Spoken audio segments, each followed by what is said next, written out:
Buenos días a todos. Gracias por venir a esta charla. Yo soy Andrea Gandolfo, soy montajista, trabajo en cine hace 20 años más o menos y en publicidad. Fui también docente acá en el IPAC, en otro lado.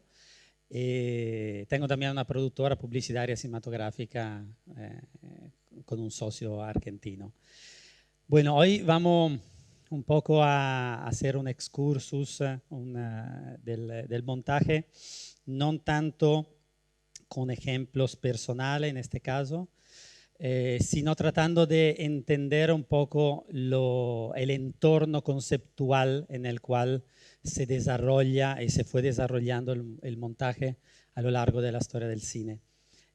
Sobre todo enfocándonos en dos tipos de manipulaciones: la manipulación del espacio que hace el montaje y la manipulación en el tiempo. Para, digamos, esta charla, yo normalmente en mi clase utilizo este librito, que es un libro de una actriz italiana que se llama Barbara Crespi. El libro se llama Cinemontaje y es un poco la Biblia que hace unos años yo encontré medio casualmente y que utilizo a nivel didáctico tanto en mi clase que en las charlas. Se lo explico porque muchas veces voy a leer directamente, bueno, a traducir directamente de este libro, porque creo que la palabra que usa la docente Crespi a veces son tan puntuales desde el punto de vista conceptual que dejo hablar ella y después al máximo voy explicando un poco más. Por esta razón quiero iniciar con un fragmento de la introducción del libro que dice así: el montaje es un proceso a la base del lenguaje cinematográfico, pero al mismo tiempo es un general principio creativo, una forma del pensamiento, una manera de concebir las imágenes y los sonidos en su condición misma de existencia.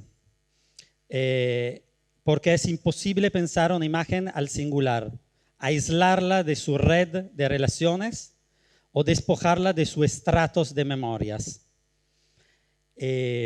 Montar entonces significa crear nuevos circuitos de sentido entre las imágenes y los sonidos y al mismo tiempo concebirlas como fragmentos, partes de una unidad visual que no puede ser reconstituida, que tiene que ser reconstituida y reintegrada. En este pequeño fragmento hay dos conceptos que para mí son clave. Por un lado, el hecho que nosotros cuando hablamos de montaje, hablamos de una dialéctica entre fragmento y unidad, entre lo que son las partes y lo que es un cuerpo único. Siempre es una dialéctica el montaje entre estos dos conceptos fundamentales. Por otro lado, que el montaje no solo es parte del lenguaje cinematográfico, sino que al mismo tiempo es una forma de pensamiento y se conecta muy profundamente, y ahora vamos a ver, tanto a la manera, digamos, del ser humano de crear, cuanto a la forma misma de pensar del ser humano. ¿Por qué digo esto? Y sigo, digamos, leyendo un fragmento más, antes de iniciar a ver algunas imágenes, que dice: la técnica cinematográfica representa la traducción más clara de un principio a la raíz de cada acto creativo humano. Es una operación mental que tiene que ver con nuestra manera de elaborar la experiencia del mundo, de conocerlo a través de la creación artística. Existe un montaje en una tela de Picasso, en la Acrópolis de Atenas o en un libro de Roabasto.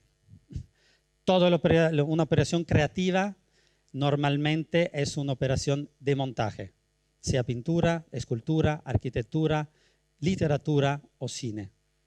Porque es siempre una operación en la cual el artista absorbe, agarra fragmentos de la realidad en una operación de análisis, lo junta y lo vuelve a reelaborarlo en un sistema nuevo, coherente, en un cuerpo único. Ese cuerpo único puede ser una película, puede ser un libro, puede ser un edificio, puede ser una tela. Pero es siempre ese tipo de dialéctica. Filmar escenas, fragmentos, planos, juntarlo, reelaborarlo en un único cuerpo, en un nuevo cuerpo, que es la película. Así como agarrar idea, pensamiento. Si usted conoce o tiene presente alguna tela de Picasso, Picasso es fragmentar y reconstruir una nueva unidad conceptual. Todo el proceso artístico son parte de esta dialéctica. Esto para mí es el primer concepto clave para definir qué es el montaje y cuál es la relación del montaje con el resto de las artes y con nuestra manera misma de pensar. Pero ahora voy un poquito más atrás y hacemos un pequeño excursus de lo que fue, digamos, el nacimiento del montaje. Yo sé que tal vez muchos de ustedes ya lo habrán visto en la historia del cine o en alguna clase, pero quiero hacer como un pequeño repaso y dos enfoques importantes sobre dos puntos que para mí son clave. Nosotros sabemos que el cine inicialmente, digamos, no estaba editado. Estamos hablando de un cine de cuadro único, de tableau. Tableau son encuadres, escenas, en los cuales, digamos, la escena se resuelve todo en un único plano. Normalmente los encuadres son encuadre abierto, con persona a plano entero. No hay corte, digamos, diferente, plano medio, primer plano, lo que sea. Todo esto, si lo vamos a ver, por ejemplo, es un ejemplo, voy a casi apagar el audio, es una película que se llama Nerone, la caída de Roma, de 1909. Como pueden ver, todas las escenas están resueltas en un único cuadro, como si fuéramos a teatro, ¿no? A teatro el espectador está sentado en su butaca, ¿no? Un tablón. Eso no significa que no haya montaje adentro, y después lo vamos a ver en específico cuando hablamos de montaje endógeno.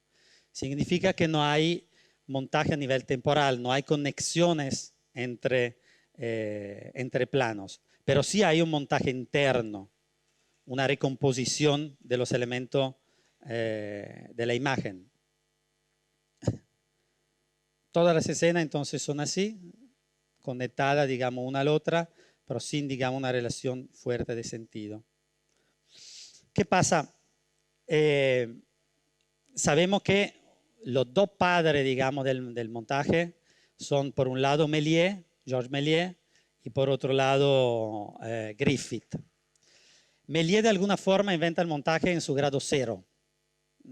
¿Qué entiendo por grado cero? Méliès no logra, digamos, entender que puede haber una conexión narrativa y emocional y conceptual entre plano y plano. Pero sí entiende que el cine puede ser un tremendo truco. Él, de hecho, era un mago, así que de esto se trataba. Él inventa el montaje el montaje como ilusión, como truco, como algo sorprendente. Entonces inicia a hacer lo primero, efectos especiales, testas que se cortan. No sé si más o menos conocen Méliès, la obra de Méliès. ¿Vieron algo de Méliès? ¿Tienen presente esto sin que muestre nada, verdad? Después de Méliès y la invención, digamos, la intuición que el cine podía ser una gran ilusión, un gran truco, sí viene Griffith. Griffith, que es el director de Nacimiento de una Nación, de Cabiria, de lo primero largometraje realmente, plantea dos, digamos, conceptos que son revolucionarios dentro de la historia del cine. Bueno, plantea muchos conceptos que son revolucionarios, pero por lo que tiene que ver con el montaje, son dos conceptos importantes. Por un lado, piensa, digamos, el espacio escénico como un espacio tridimensional en el cual el espectador está sumergido, conectando los planos el uno con el otro con sistema de raccord. Y ahora vamos a ver qué significa esto. Por otro lado, inventa lo que es probablemente el plano más importante y más característico del cine, que es el primer plano. Estos dos elementos que él implementa en el cine revolucionan un poco lo que es el concepto del montaje cinematográfico. De hecho, inventan el concepto de montaje cinematográfico contemporáneo, o sea, el montaje clásico, perdón, que es un montaje invisible. Les quiero mostrar este pequeño fragmento de Griffith que se llama The House of Darkness, en el cual, perdón, la pésima calidad, no era fácil encontrarlo. Brevemente la historia es un loco que se escapa del hospital psiquiátrico y que va a buscar a la hija de su doctor para raptarla, para secuestrarla básicamente. Y hay una pequeña escena en la cual él está fuera de la casa y entra en la casa. Ahora vamos a ver esta pequeña escena. Acá se está escapando y acá está, en la casa. Vamos a poner un poco de música.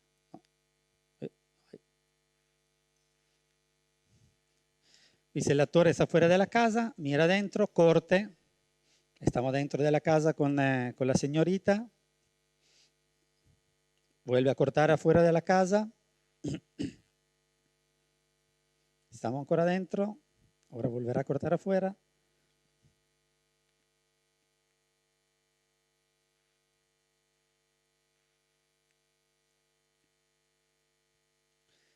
Y entra.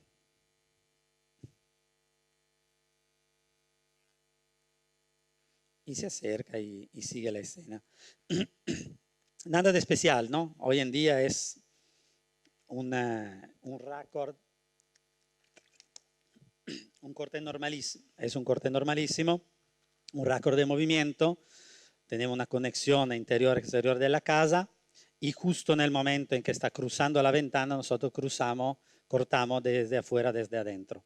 Este corte que es absolutamente normal es una revolución al inicio de la historia del cine. ¿Por qué es una revolución? De alguna forma, Griffith piensa al espacio escénico que tiene que ser devuelto al espectador, un poco como los artistas del Renacimiento pensaban al espacio en sus pinturas o en su arquitectura, basándose sobre la ley de la perspectiva. Le quiero leer, en este caso, entonces un fragmento de Grespi, que es muy claro, que dice,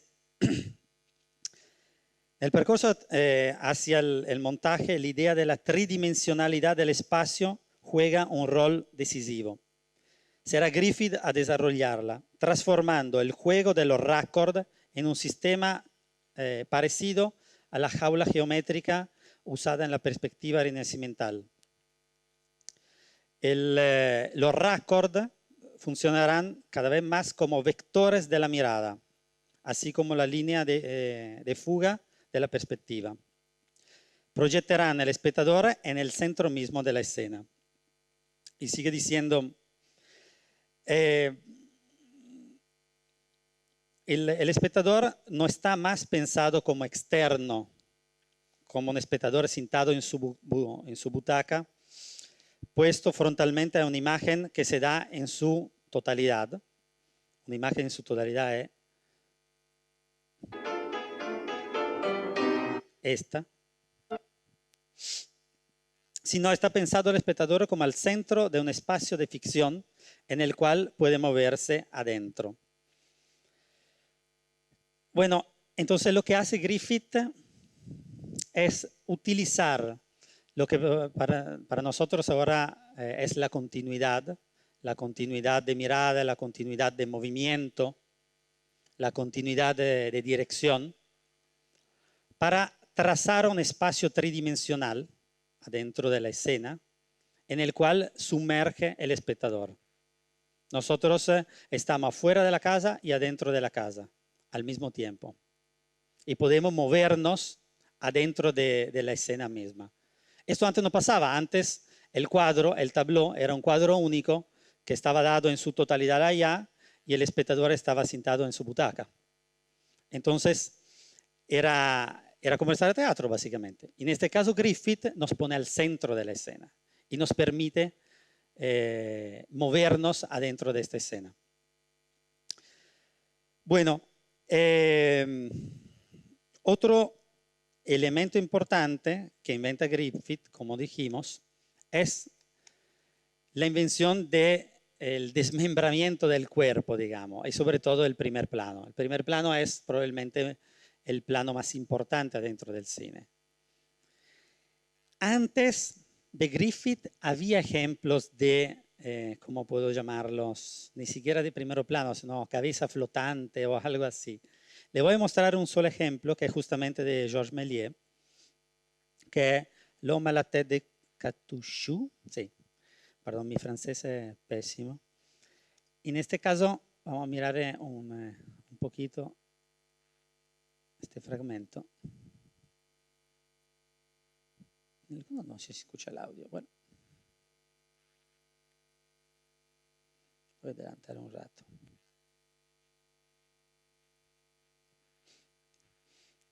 ¿Conocen esta película o algo de Méliès?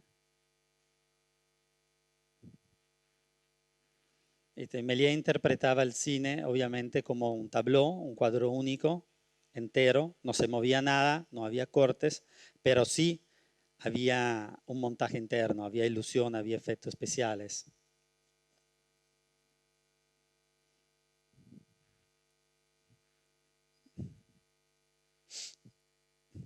En este caso tenemos una cabeza.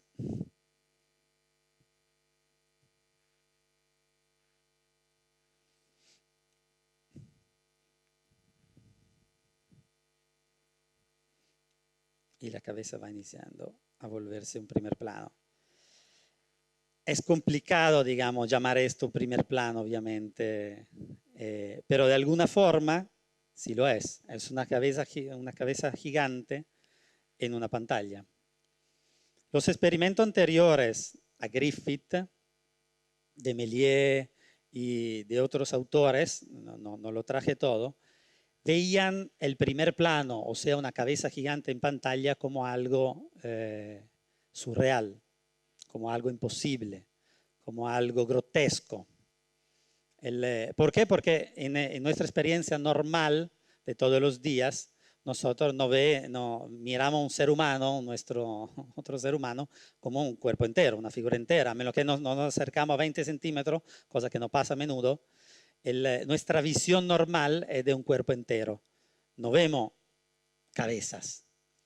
Así que el espectador en el cine tampoco podía, digamos, asumir o aceptar de ver una cabeza flotando en el aire.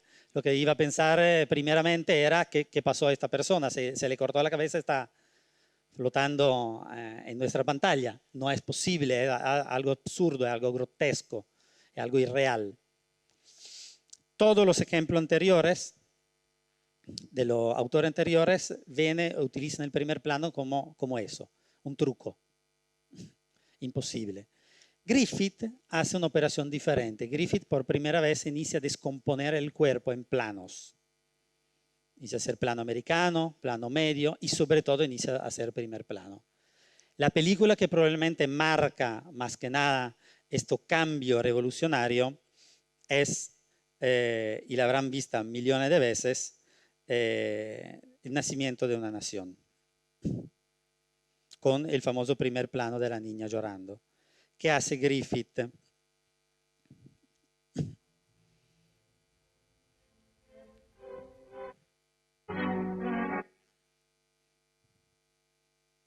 Por acá.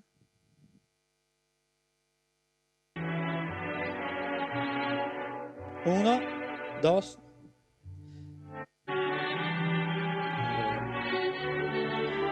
Perdón.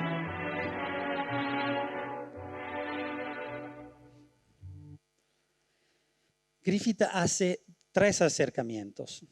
Plantea el plano general como un tableau, un cuadro único, clásico, como se hacía en aquel entonces en el cine, hace un primer acercamiento y un segundo acercamiento ya en primer plano. Está por primera vez acercando al espectador a su personaje. Y lo hace gradualmente, no puede hacerlo de una, no puede pasar de un plano abierto a un primer plano. El choque hubiera sido extraordinario y demasiado fuerte. Le está diciendo, nos vamos a acercar. Desde acá el cine va a iniciar a cambiar. De paso, un pasito a la vez. ¿Y qué genera, digamos, el acercamiento en el primer plano? Y también, digamos, su cambio, digamos, de la tridimensionalidad de la escena. ¿A qué apunta Griffith con estos mecanismos? Apunta, bueno, varias cosas, pero principalmente a crear un espectáculo emocionante. Lo que apunta es agarrar al espectador, ponerlo en el medio de la escena con sus personajes, acercarlo a los personajes, ponerlo ahí y básicamente hacerle sentir al espectador lo mismo que siente su personaje. Esto es la operación más grande probablemente de Griffith como director. Lo de haber, digamos, entendido que el cine tiene la posibilidad, respecto al teatro, respecto a otra arte, de acercar al espectador, ponerlo en el medio de una acción, ponerlo cerca de las emociones y de esta forma atraparlo como probablemente ninguna otra arte había podido atrapar al espectador. Adentro de esta fragmentación, quiero leer un fragmentito más. Renacimiento de la Nación. ¿Dónde estaba?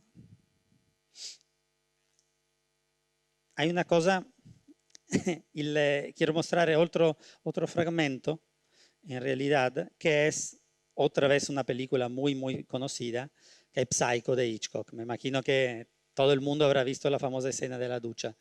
¿Por qué quiero mostrar esta? Porque por primera vez Griffith, con Nacimiento de una Nación, fragmenta el cuerpo en partes. Y no lo fragmenta como algo surreal o absurdo, sino simplemente dice al espectador, te estoy acercando a la emoción del espectador. Y lo que estás viendo no es una cabeza cortada, sino simplemente una parte de la escena. A lo largo de la historia, digamos, del cine con montaje invisible, los cineastas obviamente utilizaron la técnica de la fragmentación del cuerpo, y sigo hablando de fragmentación porque acuérdense que el montaje es siempre una dialéctica entre fragmentos y partes. Los directores cada vez más fragmentaron el cuerpo de los personajes. Y en Psycho es un ejemplo perfecto de cómo la fragmentación llega a un límite extremo.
Y hasta ahí llegamos. Bueno, obviamente el paralelismo entre los cortes del cuchillo y los cortes de montaje es obviamente muy evidente. Hitchcock literalmente fragmenta y corta el cuerpo de su actriz en muchos pedazos. Y lo más perverso que hace Hitchcock es que no lo recompone finalmente. Normalmente la dialéctica entre fragmento y cuerpo único, como le estaba diciendo antes, es fragmentar una realidad y recomponerla de vuelta en una nueva imagen, ¿no? En un nuevo cuerpo. En este caso, Hitchcock nos niega como espectadores la recomposición del cuerpo, la catarsis de ver el cuerpo entero muerto. Nos deja ahí con los fragmentos. Por eso que esta escena, más allá, digamos, de la complejidad, de la belleza de la escena en sí, es tan importante y tan relevante, porque al fin y al cabo Hitchcock hace una operación tremendamente perversa con el espectador y nos niega lo que normalmente como espectador tendríamos que ver, o sea, el cuerpo muerto, por fin. Para terminar un poco este primer excurso, digamos, a la historia del cine, al inicio de la historia del cine, hablando de la dialéctica entre fragmento y partes, quiero decir una última cosa muy importante sobre qué es esta dialéctica en sí. Dijimos que el montaje como relación entre fragmento y parte es, digamos, un lenguaje cinematográfico, es la manera misma en la cual un ser humano crea, pero al mismo tiempo es algo de aún más profundo y tiene que ver con la relación social que se instaura a lo largo de la humanidad. Hago un ejemplo muy sencillo. Creo que, bueno, ustedes no sé si conocen, me imagino que sí, Dioniso, el dios griego de la noche, del vino, de la lujuria, de todo lo que sea, pero también y sobre todo de las artes, de la inspiración, de todo lo que es, digamos, el lado oscuro del alma, pero en buen sentido. Hay mucha leyenda de cómo nació Dionisios. Una de las más famosas dice que Dionisios es hijo de Zeus y de Perséfone, de la diosa Perséfone. Cuando sus hermanos los titanes lo ven nacer, tienen envidia y lo que hacen fue desmembrarlo, fragmentar su cuerpo en tantos pedazos. ¿Y qué hace Zeus? Agarra todo este fragmento, se lo da a comer a una reina humana, Semele, la reina Semele, y la reina Semele lo vuelve a parir entero. Más allá de lo sangriento que es este cuento, está contando exactamente esa misma dialéctica. El dios de las artes, el dios que representa, digamos, todo el acto creativo humano, es un dios que es fragmentado y reconstituido posteriormente en una nueva unidad. Y no solamente esta leyenda, digamos, muy antigua, tiene que ver con nuestro sistema social. Anteriormente, en el tiempo antiguo, las tribus mismas periódicamente mataban al jefe de la tribu, lo desmembraban y se lo volvían a comer, para que la fuerza del jefe fuera redistribuida en una nueva unidad que es la tribu misma. Obviamente, en un dato momento nadie probablemente quería más ser jefe, entonces empezaron a utilizar esclavos, a utilizar animales, y si ustedes lo piensan, la religión católica, que probablemente es la religión que más o menos todos de alguna forma practicamos o fuimos formados, es exactamente esto. Hay un jefe que se murió en la cruz y nosotros en el acto más importante, digamos, de la religión católica, lo desmembramos, tomamos su sangre y comemos su cuerpo. Entonces, el sistema, digamos, de fragmentación de la realidad y de recomposición de esta realidad en una nueva unidad coherente y compleja es no solamente la base de la creación artística, cine o lo que sea, sino de nuestra misma manera de ver, de percibir el mundo, como relación social y como relación conceptual. Por eso que el montaje es un acto creativo que fue aceptado casi inmediatamente por el público. Porque si ustedes lo piensan, no hay una experiencia real de montaje en nuestra vida cotidiana. Nuestra realidad es una realidad fluida, con una continuidad constante. No tenemos corte y estamos en otro lugar. ¿Cómo el espectador inicialmente pudo aceptar este acto tan violento como cortar de una escena a otra, de un plano a otro? ¿Cómo lo pudo aceptar? Simplemente porque está en nuestra misma forma real de percibir el mundo.